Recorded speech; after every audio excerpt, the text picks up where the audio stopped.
Bismillahirrahmanirrahim. Alhamdulillahirrabbilalamin. Wassalatu wassalamu ala asyrafil anbiya wal mursalin wa ala alihi washabihi ajmain. Assalamualaikum warahmatullahi wabarakatuh. Nama diberi Muhammad Syauqi Ashraf bin Zulkafli, pemegang nombor metrik 058364 daripada Fakulti Kontemporari Islam dalam kos Syariah. InsyaAllah hari ini saya akan menerangkan sedikit tentang tajuk kumpulan saya, iaitu selawat ke atas Nabi Muhammad sallallahu alaihi wasallam. Sebelum itu saya ingin memperkenalkan subjek ini dahulu. Subjek ini ialah ayat Al-Ahkam dengan kod khusus SYD 21102 yang diajar oleh Ustaz Kamarudin. Baik, ini ialah sebenarnya nama ahli kumpulan saya. Baik, tanpa melengahkan masa, kita teruskan kepada pembentang yang pertama. Baik, saya ialah pembentang pertama. Baik, tanpa melengahkan masa, baik, insya-Allah hari ini saya akan menerangkan sebab nuzul, iaitu sebab turunnya ayat-ayat ini.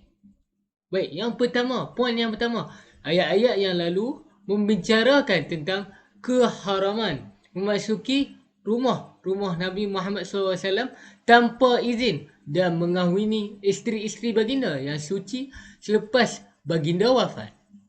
Dan yang seterusnya, diterangkan bahawa janganlah orang-orang mukmin menyakiti Rasulullah SAW kerana mereka harus menghormati dan memuliakannya. Maaf, tersasul. Baik, yang ketiga, ini merupakan sesuatu bimbingan dan arahan agar mereka menempatkan kedudukan Nabi Muhammad SAW yang luhur itu pada tempatnya. Maksudnya sesuai dengan kedudukan baginda Nabi Muhammad SAW yang kita agungkan. Baik, yang keempat, kemudian di dalam ayat-ayat ini Allah Subhanahu Wa Taala menerangkan bahawa Allah Subhanahu Wa Taala memuliakan, menyayangi dan mengangkat martabatnya. Demikian juga malaikatnya. Dan seterusnya, jika kemudian patutkah orang-orang mukmin tidak menghormatinya sedangkan Allah Subhanahu Wa Taala sendiri berselawat kepadanya. Dan yang terakhir, sesungguhnya tidak ada yang layak buat Nabi Muhammad SAW melainkan penghormatan dan sanjungan. Kesimpulannya, kita perlulah menghormati dan sentiasa berselawat ke atas Nabi Muhammad SAW. Allahumma salli ala Sayyidina Muhammad wa ala alihi Sayyidina Muhammad. Bismillahirrahmanirrahim. Assalamualaikum warahmatullahi wabarakatuh. Nama saya Alif Haikal bin Hazan, nombor metrik 058318. Sekarang saya akan meneruskan perbincangan tentang hukum yang pertama, ucapan selawat ke atas Nabi SAW. Selawat atas Nabi ini banyak sekali bentuknya berdasarkan beberapa riwayat dalam sunnah Nabi yang suci. Juga disebutkan berbagai bentuk tentang cara ataupun dalam bahasa Arab iaitu kaifiat untuk menyebutkan selawat tersebut. Perbezaan cara itu menunjukkan bahawa masalahnya tidak bergantung ataupun tidak terbatas pada segi cara itu sendiri, tetapi meliputi pelbagai jenis pengagungan dan pujian terhadap Nabi Muhammad SAW. Berikut ini kami huraikan beberapa riwayat yang sahih tentang cara-cara yang dimaksudkan dengan secara ringkas sebab membawakannya secara keseluruhan terlalu panjang untuk dibahaskan. Hanya kepada Allah kami memohon bantuannya. Imam Bukhari dan Muslim meriwayatkan daripada Ka'ab bin Ujrah radhiyallahu anhu, dia berkata, seorang lelaki pernah bertanya, wahai Rasulullah, adapun tentang keutamaan memberi salam kepadamu kami sudah ketahui, tetapi bagaimana cara berselawat kepadamu? Baginda menjawab, ucapkanlah Allahumma salli ala Sayyidina wa ala ali Muhammad kama sallaita ala Ibrahim innaka Hamidum Majid. Allahumma barik ala Muhammad wa ala ali Muhammad kama barakta ala ali Ibrahim innaka Hamidum Majid. yang dengan maksudnya, Ya Allah rahmatilah Muhammad dan keluarga Muhammad sebagaimana Engkau merahmati Ibrahim, sesungguhnya Engkau maha terpuji lagi agung. Ya Allah berkatilah Muhammad dan keluarga Muhammad seperti mana Engkau memberkati Ibrahim, sesungguhnya Engkau maha terpuji lagi maha agung. Ayat ni selalunya kita boleh jumpa di dalam tahiyat akhir. Sekian, itu saja, wallahu alam. Baik. Seterusnya saya akan menerangkan sedikit tentang bahagian hukum akham, iaitu saya mendapat hukum yang kedua, makna salawat Allah dan malaikat ke atas Nabi Muhammad SAW.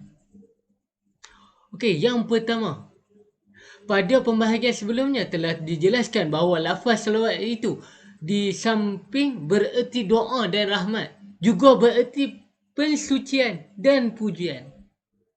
Dan yang kedua, contoh erti yang terakhir ini ialah firman Allah SWT di dalam Al-Quran.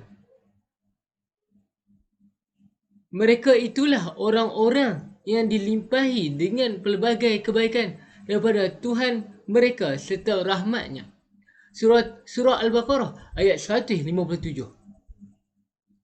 Baik, yang seterusnya, sebahagian ulama berpendapat bahawa selawat Allah Subhanahu Taala ke atas nabinya itu bererti pujian kepadanya. Demikian pula menurut Imam Bukhari dan sebahagian ulama yang lain berpendapat inilah yang lebih kuat. Maksudnya pendapat inilah yang lebih kuat daripada pendapat yang lain. Baik. Yang seterusnya, ada juga yang berpendapat bahawa yang dimaksudkan dengan selawat Allah SWT ke atas nabinya itu ialah pemberian keampunan dan rahmatnya. Demikian pula menurut Hasan Al-Basri dan Said bin Jabair. Sedangkan yang lain lagi dalam konteks ini memberi erti berkat dan penghormatan. Baik, itu sahaja daripada saya. Jumpa lagi di lain hari. Assalamualaikum. #respect sikit. Assalamualaikum warahmatullahi wabarakatuh. Nama saya Muhammad Faisal Hakimi bin Kurasali. Nama matrik kuasa 5/9/73. Okey, insya-Allah saya akan menyambung tentang hukum berselawat ke atas Nabi. Okey, hukum seterusnya ialah hukum mengucapkan selawat ke atas Nabi.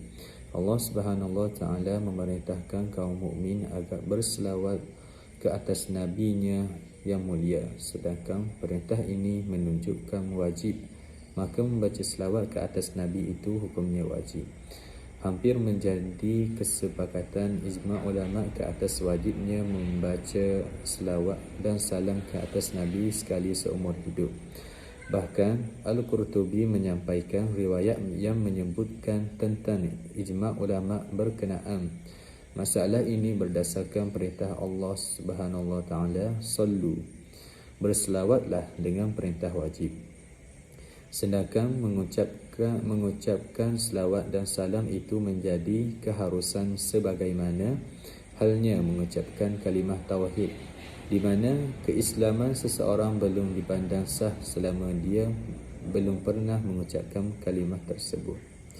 Tetapi para ulama berbeza pendapat tentang apakah mengucapkan selawat dan salam itu wajib pada setiap majlis di mana-mana Nabi disebutkan atau hanya sunat.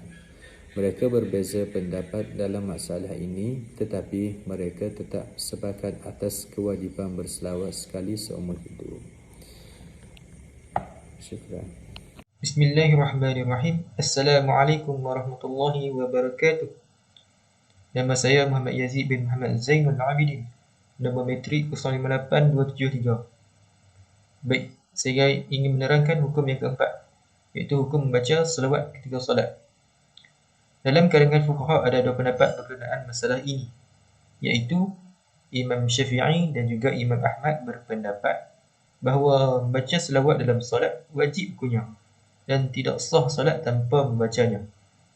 Sementara Imam Malik dan Imam Abu Hanifah berpendapat hukumnya sunat muakkad dan solat tanpa membaca selawat dipandang sah, akan tetapi makruh dan buruk. Adapun dalil Syafi'iyah dan pengikut Imam Hanbali ialah sebahagian berikut. Perintah yang terdapat di dalam firman Allah Subhanahu wa taala, A'udzu billahi minasy syaithanir rajim. Ya ayyuhalladzina amanu sallu alaihi. Maksudnya, wahai orang-orang yang beriman, berselawatlah kamu kepadanya. Surah Al-Ahzab ayat 56.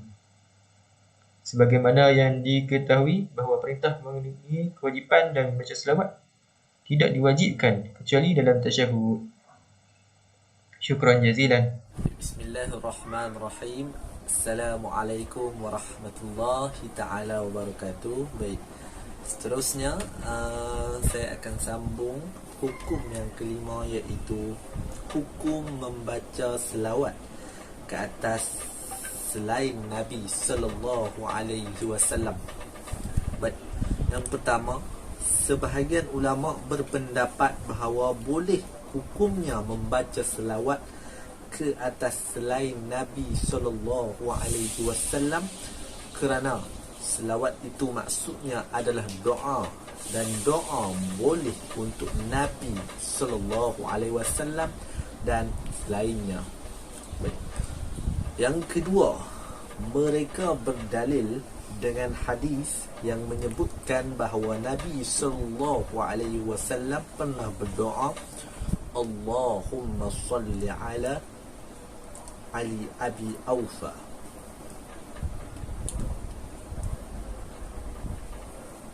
Ala Abi Aufa. Baik. Maksudnya, ya Allah, rahmatilah keluarga Abu Aufa. Baik. Yang keempat, sebahagian besar ulama berpendapat bahawa selawat itu adalah satu syiar sehingga merupakan kekhususan untuk para nabi sahaja. Maka tidak boleh untuk yang lain dengan ucapan misalnya Allahumma salli ala asy-syafi'i dan sebagainya. Yang kelima, adapun